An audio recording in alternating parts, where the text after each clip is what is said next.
Halo, nama saya Me Veronica dari Fakultas Ilmu Hukum dengan nomor NIM 0500111239. Saya akan menyampaikan langkah proses mediasi kasus perceraian. Langkah pertama, para pihak datang menghadap ke persidangan. Langkah kedua, hukum Islam Majelis Hakim menjelaskan prosedur dan pentingnya mediasi.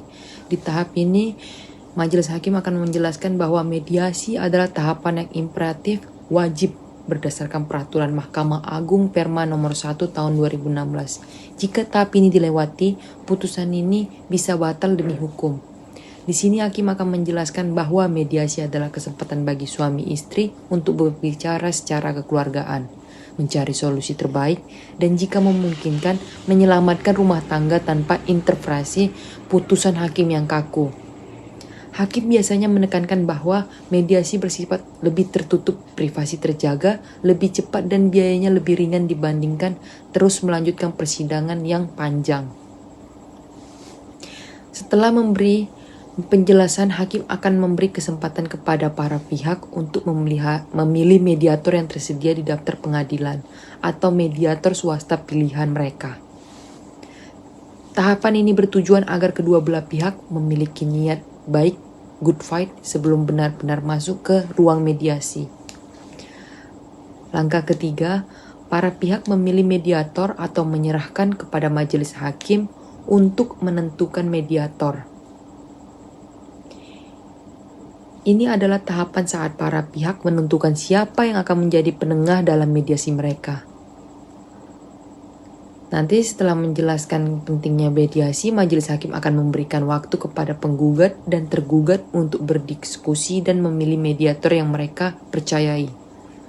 Opsi memilih sendiri, mediator pilihan, para pihak memilih mediator, hakim di pengadilan tersebut yang tidak memeriksa perkara mereka, atau mediator non-hakim, pihak swasta bersertifikat yang terdaftar di pengadilan.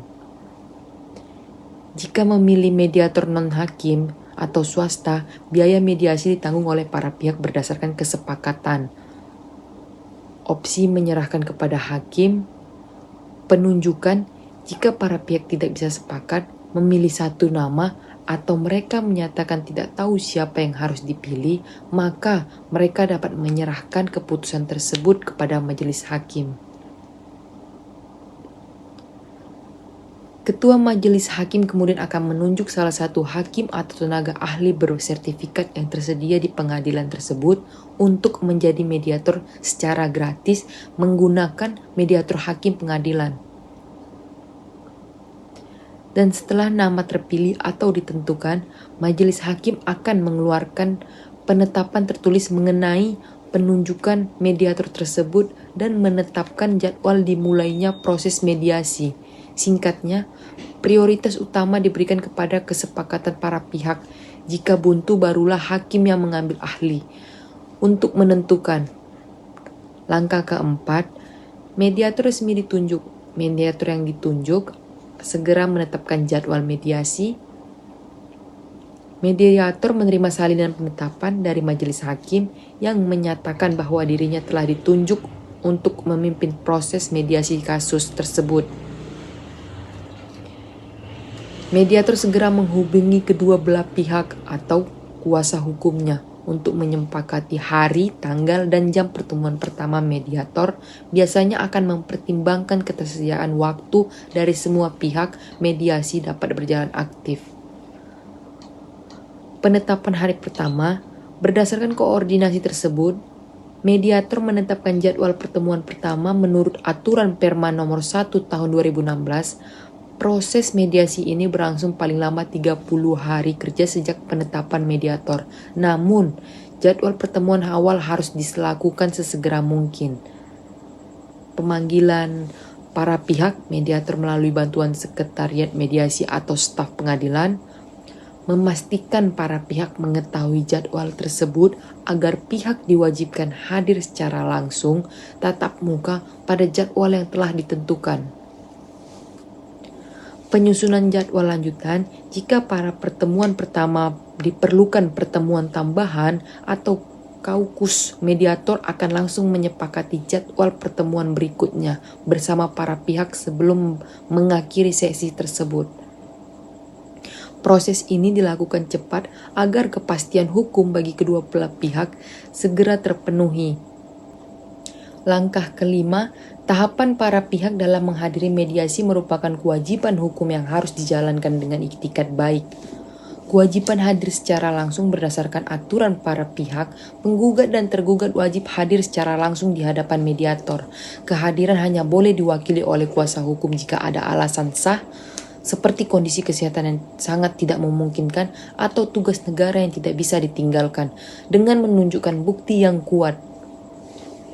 Nantinya, sesampainya di ruang mediasi, para pihak wajib mengisi dan menandatangani daftar hadir yang telah disediakan sebagai bukti bahwa mereka memenuhi panggilan mediasi.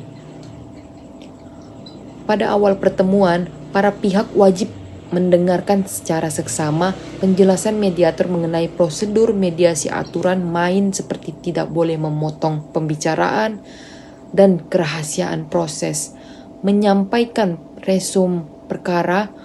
Para pihak menyerahkan resum atau ringkasan posisi masing-masing kepada mediator. Di sini, setiap pihak diberikan kesempatan untuk menyampaikan pendapat, keluh kesah, serta keinginan mereka terkait masa depan pernikahan. Menunjukkan itikad baik. Para pihak diharapkan bersikap kooperatif. Jika salah satu pihak sengaja tidak hadir berulang kali tanpa alasan yang sah, mereka dapat dinyatakan tidak beritikat baik, yang beresiko membuat gugatan dinyatakan tidak dapat diterima atau dikenakan denda administrasi bagi penggugat. Dan jika mediator merasa perlu bicara empat mata, para pihak harus bersedia bergantian masuk ke ruang mediasi untuk berbicara secara pribadi dengan mediator tanpa kehadiran pihak lawan. Inti dari tahapan ini adalah komunikasi langsung agar setiap pihak bisa mendengar perspektif satu sama lain dengan bantuan mediator. Langkah keenam, setelah proses mediasi selesai, mediator memiliki kewajiban untuk melaporkan hasilnya kepada majelis hakim yang memeriksa perkara. Mediator membuat laporan tertulis yang menyatakan apakah mediasi tersebut berhasil atau tidak berhasil. Laporan ini harus ditandatangani oleh mediator.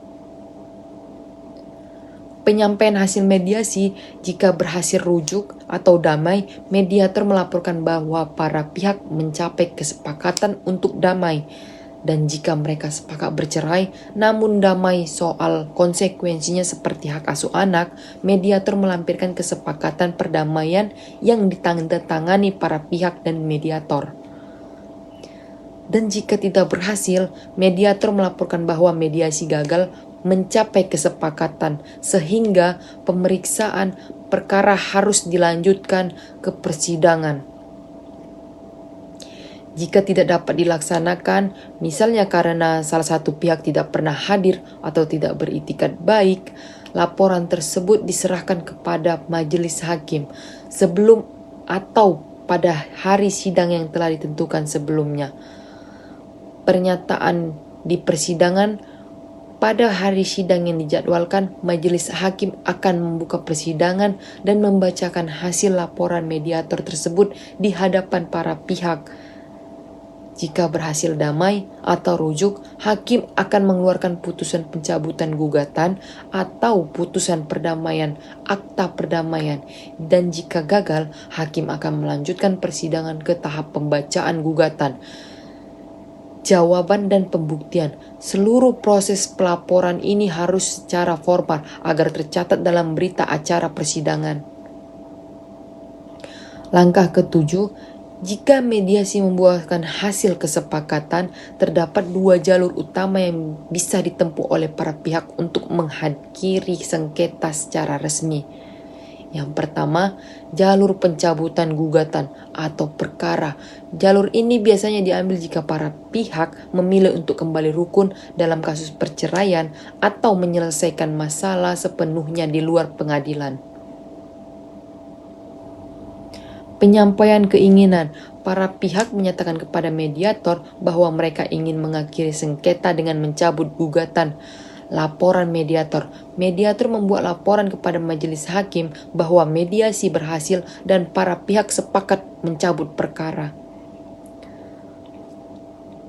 pernyataan di depan hakim pada hari sidang yang ditentukan, penggugat secara lisan atau tertulis menyatakan pencabutan gugatan di hadapan majelis hakim.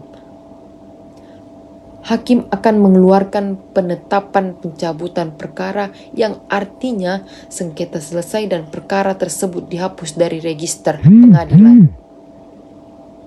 Dan yang kedua, perdamaian, vandading.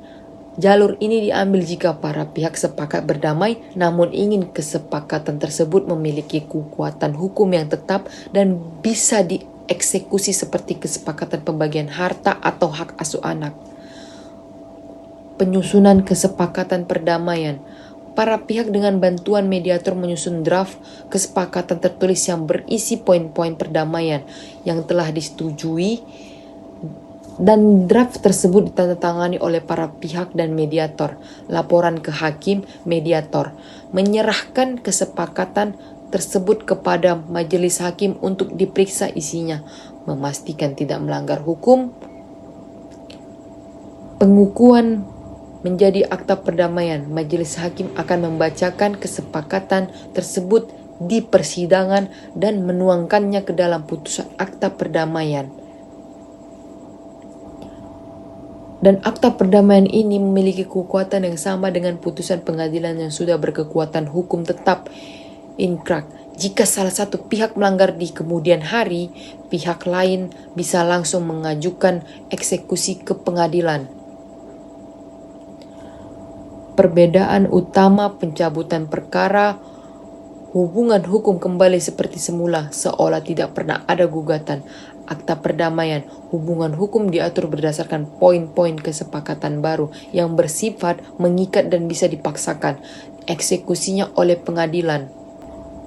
Langkah ke-8, jika mediasi tidak mencapai kesepakatan penuh, proses hukum akan tetap berjalan ke tahap persidangan.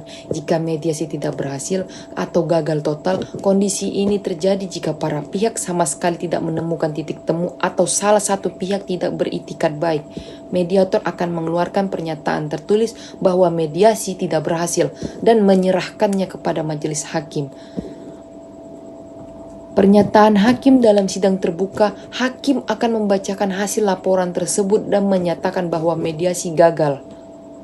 Melanjutkan persidangan, hakim akan langsung melanjutkan tahap persidangan ke agenda berikutnya, yaitu pembacaan gugatan oleh penggugat yang kemudian diikuti dengan jawaban tergugat, replik, duplik, dan pembuktian.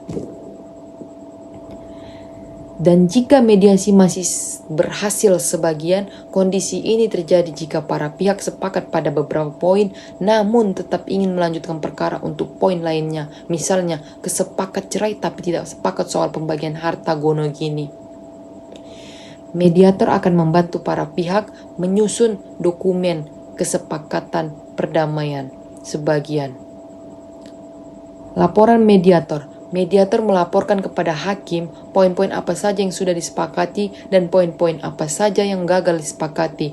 Pengukuhan kesepakatan. Majelis hakim akan mengukuhkan poin-poin yang berhasil disepakati ke dalam putusan nantinya. Persidangan berlanjut. Untuk poin-poin yang tidak disepakati, persidangan tetap dilanjutkan seperti biasa. Hakim hanya akan memeriksa dan memutus hal-hal yang masih menjadi sengketa tersebut. Konsekuensi administratif jika mediasi gagal karena salah satu pihak dinyatakan tidak berikat baik, misalnya sengaja tidak hadir tanpa alasan sah, pihak tersebut dapat dihukum untuk membayar biaya mediasi, meskipun nantinya ia memenangkan perkara. Segala pernyataan atau pengakuan yang disampaikan para pihak selama proses mediasi yang gagal tidak boleh digunakan sebagai alat bukti dalam persidangan lanjutan. Mediator juga tidak boleh menjadi saksi dalam perkara tersebut. Jadi, meskipun mediasi gagal, para pihak untuk mendapatkan keadilan tetap dijamin melalui proses persidangan formal. Langkah ke-9, setelah proses mediasi dinyatakan berakhir, baik karena gagal maupun berhasil sebagian, para pihak harus memilih mengikuti jadwal persidangan formal. 1. Penyerahan laporan mediator sebelum sidang dimulai. Mediator menyerahkan laporan hasil mediasi kepada majelis hakim. Laporan ini menjadi dasar bagi hakim untuk memutuskan apakah persidangan harus dilanjutkan ke pokok perkara atau dihentikan. Kedua, pembukaan kembali sidang oleh majelis hakim pada hari dan jam yang telah ditentukan dalam jadwal. Biasanya sudah ditetapkan saat sidang pertama. Sebelum mediasi, majelis hakim membuka sidang secara resmi dan terbuka untuk umum. 3. Pembacaan hasil mediasi. Hakim akan membacakan hasil laporan dari mediator di hadapan kedua belah pihak.